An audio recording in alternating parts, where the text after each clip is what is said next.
ఓం శ్రీమాత్రే నమః. ఓం శ్రీ గురుభ్యో నమః. సౌందర్యలహరి 3వ సంస్కృత శ్లోకము.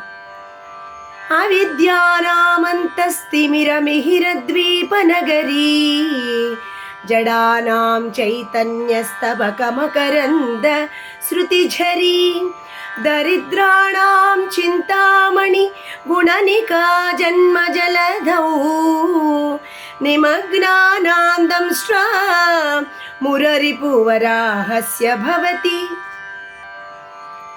తెలుగు అనువాద పద్యము.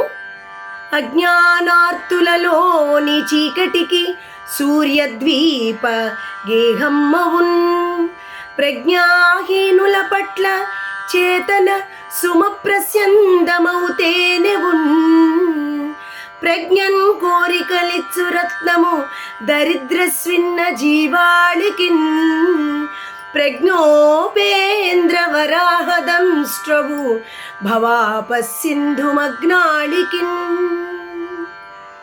దీని తాత్పర్యము: తల్లి జగజ్జననీ నీ పాద పద్మ పరాగము అజ్ఞానుల పట్ల సూర్యుడు దయించు పట్టణము వంటిది.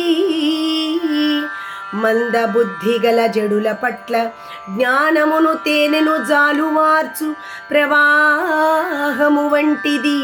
దరిద్రుల పట్ల చింతామణుల వరుస వంటిది. సంసార సాగరమున మునిగి సతమతమగు వారికి విష్ణుమూర్తి అవతారమైన ఆదివరాహపు కోర వంటిది. వరాహమూర్తి ఈ కోరతోనే సముద్రములో దిగబడి ఉన్న భూమిని పైకి ఉద్ధరించి సంరక్షించెను. ప్రస్తుత శ్లోకమైన అవిద్యానామంతస్తిమిరమిహిరద్వీపనగరీ అను శ్లోకమును భక్తి శ్రద్ధలతో ప్రతిదినం పూజా సమయంలో పఠించి అమ్మవారిని ధ్యానించినట్లయితే భక్తునికి అజ్ఞానం నశిస్తుంది. అలాగే జడత్వం కూడా రూపుమాపుతుంది. దారిద్ర్య బాధ లేక సకల సౌభాగ్యాలు వర్ధిల్లుతాయి. సంసార లంపటములు అంటక మోక్షస్థితి కూడా ప్రసాదింపబడుతుంది. ఇన్ని ప్రతిఫలములు కలదగుటచి ఈ శ్లోక పఠనము భక్తులకు అత్యంత ఆచరణీయము. ఓం శ్రీమాత్రే నమః. ఓం తత్సత్.